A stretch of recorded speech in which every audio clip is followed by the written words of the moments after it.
حضرت ابو واقد لیثی رضی اللہ عنہ سے روایت ہے کہ ایک مرتبہ رسول اللہ صلی اللہ علیہ وسلم مسجد میں تشریف فرما تھے اور لوگ بھی آپ کے پاس موجود تھے۔ اتنے میں 3 آدمی آئے، 2 رسول اللہ صلی اللہ علیہ وسلم کی طرف متوجہ ہو گئے اور ایک چلا گیا۔ وہ دونوں رسول اللہ صلی اللہ علیہ وسلم کے پاس کھڑے ہو گئے۔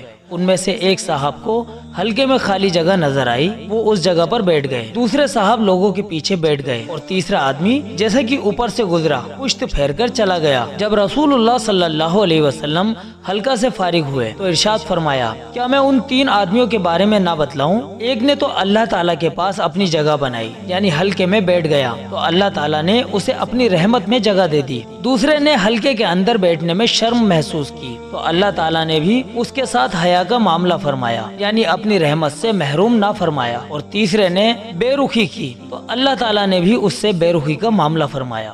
بخاری شریف۔